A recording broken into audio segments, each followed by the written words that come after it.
In 48 American states, you can walk into any grocery store and buy this vegetable. But if you take a single cutting, put it in soil, and let it grow, you face federal charges. 3 billion people eat it every day. It has 3 times the iron of spinach, more vitamin C than oranges. It grows where gardens drown. It thrives where crops fail. And they made it illegal. This is the surface. Beneath it lies something older. In 1973, the United States Department of Agriculture added a plant to the Federal Noxious Weed List. Not a poison, not a parasite, a vegetable. They call it Ipomoea aquatica. In the Philippines, it is Kangkong. In China, Ong Choy. In Vietnam, Rau Muong. Half the world eats it for breakfast. The other half has never heard of it. A plant that feeds 3 billion people is not a weed. It is a verdict on the system that classified it. Today, the Green Archive opens a file that has been buried for over 50 years. The archive opens 2,000 years ago, on the muddy banks of a monsoon river in Southeast Asia. The water is rising. The rice paddies are drowning. And in the flooded margins, where nothing should survive, a hollow-stemmed vine is climbing toward the light. The farmers do not panic. They harvest it. They have been harvesting it since before the first empire named their land. This is where Kangkong begins. Not in a laboratory, not in a seed catalog, but in the memory of water. And the science proves what those farmers always knew. Let us talk about iron. The mineral most humans do not get enough of.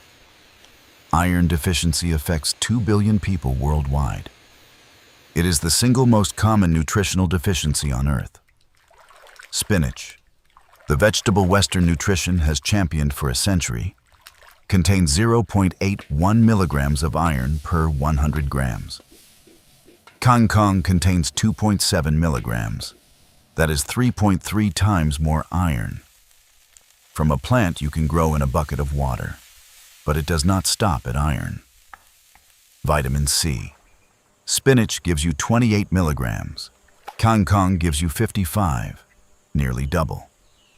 And unlike spinach, Kangkong vitamin C remains stable after cooking. The cellular structure holds it. Calcium, potassium, B vitamins. Across every major nutritional marker, this plant meets or exceeds what you find in the produce aisle of any American grocery store. Now consider how it grows. Spinach needs careful soil management, controlled irrigation, protection from heat.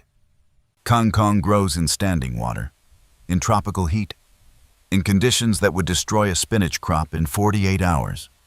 One requires an agricultural system. The other is an agricultural system. The plant they banned outperforms the plant they sell you. But that is only the data. The story is older. 3 billion people already know this. In Manila, vendors bundle Kangkong stalks with rubber bands at 4 in the morning. By 6, they are gone. In Bangkok, street walks flash at 700 degrees. Kangkong hits the oil with garlic and chili. It takes 45 seconds. In Jakarta, it is stirred into coconut curries that have not changed in 300 years. In Ho Chi Minh City, it is blanched and served with fish sauce. Breakfast, lunch, dinner, every day. This is not a niche ingredient. This is not a health trend. This is the baseline vegetable for half of humanity. China, India, Indonesia, Malaysia, Thailand, Vietnam, the Philippines. Across every nation in tropical and subtropical Asia, Kangkong is not exotic. It is ordinary. The way bread is ordinary. The way rice is ordinary. And in 2,000 years of continuous cultivation across these regions, there have been 0 mass poisonings, 0 public health emergencies, 0. 2,000 years Zero mass poisonings.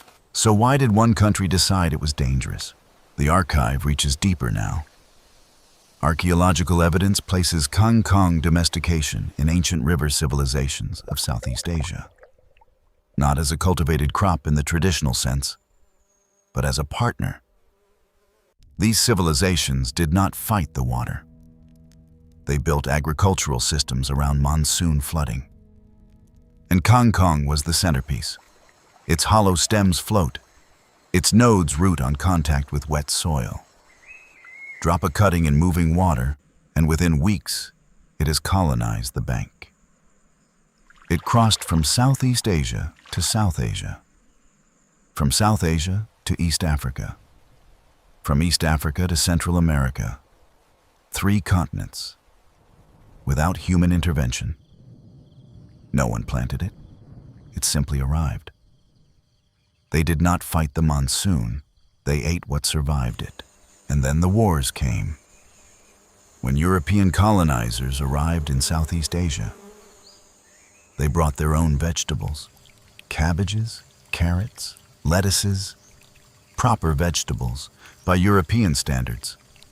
They failed. Tropical humidity rotted them in the ground.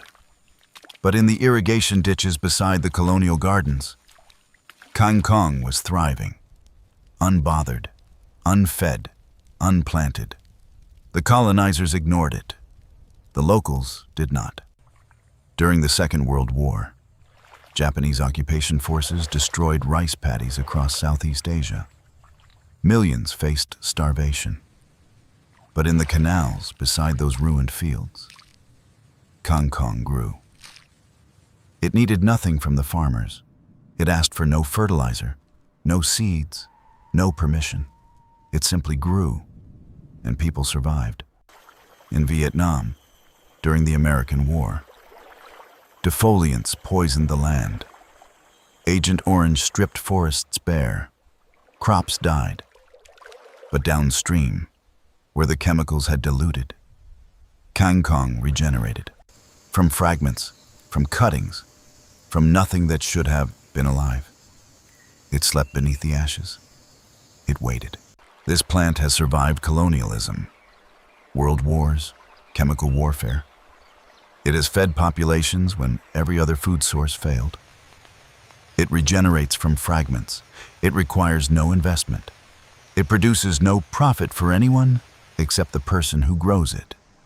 And in 1973, the United States government classified it alongside the most dangerous invasive species on the continent. What exactly is Kangkong dangerous to? Let us be honest about the biology first. The USDA bulletin reads, spreads rapidly in warm freshwater systems, regenerates from stem fragments, difficult to eradicate once established. This is accurate. One cutting of Kangkong can produce 10 plants in a single month. Each of those 10 can produce 10 more. In tropical waterways, it forms dense mats that block light and choke native vegetation. This is not propaganda. This is botany. But here is what the bulletin does not say. Every trait that makes Kangkong invasive is the same trait that makes it the most efficient food plant on Earth. Rapid growth, self-propagation, zero input regeneration. The biology is not the question. The question is what you choose to see. A threat to waterways, or a threat to the food system that charges you for survival. Food sovereignty tells a different story. Follow the money. The modern agricultural system functions on dependency. Patented seeds, licensed fertilizers, controlled distribution. The machine only functions when farmers remain customers. Now consider Kangkong. You cannot patent it. You cannot sell proprietary seeds for it. You cannot create a dependency cycle around it. It feeds without creating debt. That is the crime. It cannot be patented. It cannot be sold. It cannot create dependency. And a system built on all three classified it as a weed. Now, to be precise, Kangkong is classified as a Federal Noxious Weed under 7 CFR 360. This does not mean police will raid your kitchen garden. It means transporting it across state lines, importing it, or cultivating it without a permit carries federal penalties. But here is the part they do not advertise. Georgia allows it. Florida issues permits. Texas grows hundreds of acres commercially. The federal government says it is too dangerous to grow. 3 states already grow it. A bureaucratic classification from 1973 that no one has revisited in over 50 years. If knowledge like this should not stay classified, you know what to do. And yet, in every American city with an Asian grocery store, you can buy Kangkong today, H Mart, 99 Ranch, any Filipino grocery on the West Coast, legal, labeled, sitting in the produce section between the bok choy and the bean sprouts. Picture this. A grandmother stands in her kitchen. The wok is smoking. Garlic hits the oil, and the entire house fills with that sound, that smell. She adds kangkong, a handful, tossed with fermented shrimp paste. The stems go in first because they take longer. Then the leaves. 30 seconds, maybe 40. Steam rises. The plate comes out.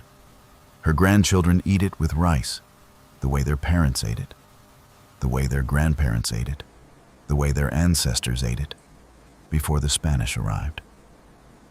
This is not exotic cuisine. This is Tuesday. And if this grandmother, instead of buying that bundle at the grocery store, took a cutting, placed it in a glass of water on her windowsill, and let it root, she would not be breaking federal law unless she knows what the government does not want to tell you. So, how do you grow it? First, check your state regulations. Several states issue permits for controlled cultivation. Some states have no restrictions at all. If you have legal clearance, here is exactly what you do. Step 1. Buy a fresh bundle of Kangkong from any Asian grocery store. Look for firm stems, bright green leaves, no yellowing. Step 2. Select stems with visible nodes, the bumps along the stem where roots and leaves emerge. You want at least 2 nodes per cutting. Step 3. Cut 6-inch sections, clean cuts.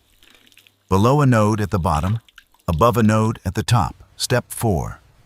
Place the cuttings in a glass of water, nodes submerged, leaves above the waterline. Step 5. Wait.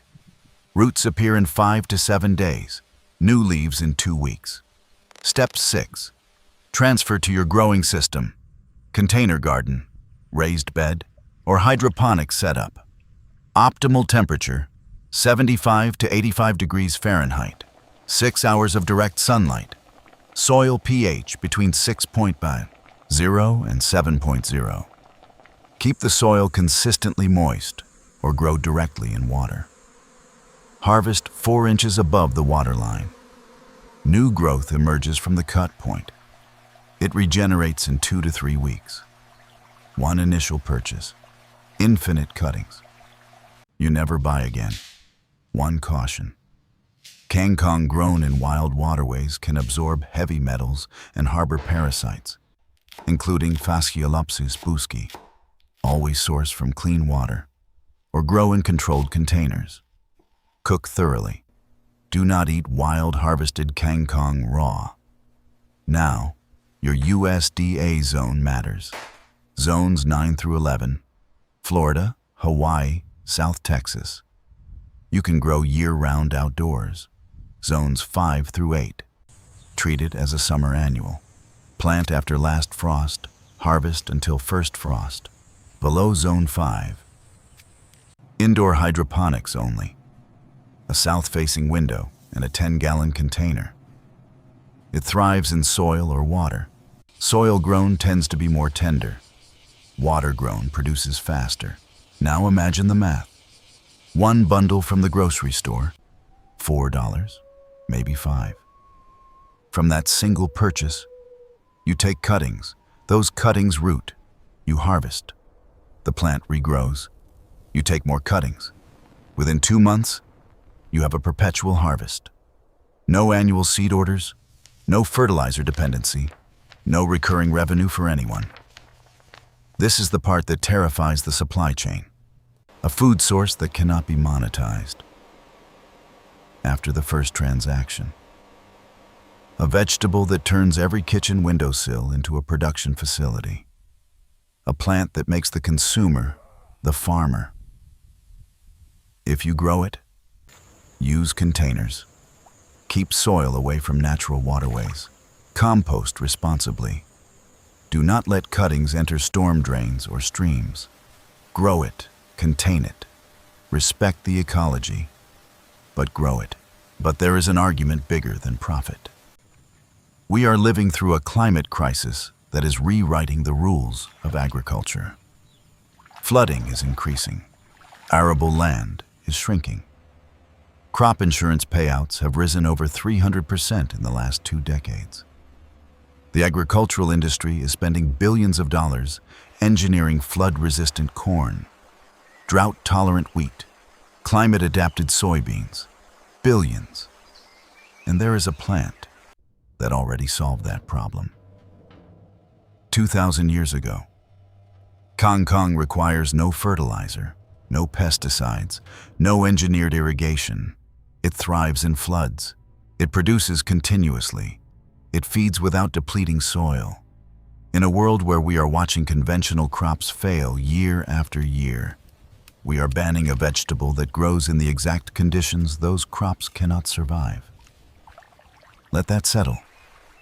We are spending billions engineering flood-resistant corn, while banning the plant that already solved that problem 2,000 years ago. This is not conspiracy. This is bureaucratic inertia, colliding with biological reality. The classification was made in 1973. The climate projections that would have justified a review came decades later. But no one went back. No one reopened the file. The Federal Noxious Weed List is not a living document. It is a fossil. A bureaucratic artifact from an era that did not imagine a world where flood-proof food would become the most valuable agricultural asset on Earth. And yet, in Southeast Asia, where climate change hits hardest, Kangkong is not a weed, it is infrastructure. Rice paddies flood. Farmers harvest Kangkong from the margins. Typhoons destroy crops. Kangkong regrows from fragments within weeks. It is not a backup plan. It is the plan. And America, the country that leads the world in agricultural research, classified it alongside kudzu and giant hogweed. A plant that feeds 3 billion people, filed next to a plant that causes chemical burns because nobody revisited. You have 2 futures. In the first, you remain dependent on a supply chain that has already shown you what happens when it breaks. 2020. Shelves empty, prices doubled. Trucking delays, processing plant shutdowns. You waited, you hoped, you paid whatever they asked. That is one future. In the second, you have a container on your balcony, or a tank in your basement, or a raised bed in your backyard. And, in that container, a plant is growing. It has 3 times the iron of anything in the grocery store. More vitamin C than the supplements you buy in bottles. It regenerates every 2 to 3 weeks. It asks for nothing. It costs you nothing after the first cutting, and you produced it yourself. You now know something 99% of Americans do not. You know the name of a plant that feeds 3 billion people. You know why it was banned. You know the federal regulation by number. You know which states allow it. You know how to grow it from a single grocery store purchase. You know the parasite risk. You know the zones. You know the containment protocol.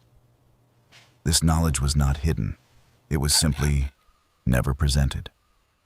Buried in USDA databases, scattered across agricultural bulletins no one reads. Until now. The crops they criminalized, the foods they forgot, the knowledge they buried. This is what the Green Archive recovers. Some knowledge is too dangerous to forget. Subscribe to the Green Archive. We are documenting the crops they criminalized, the foods they forgot, and the knowledge they buried. Every file we open was closed for a reason. Every plant we investigate was removed from the conversation for a reason. If you learned something today, share this archive. Not for us, for the plant that survived 2,000 years and a bureaucracy that tried to erase it. Grow it, save it, remember it.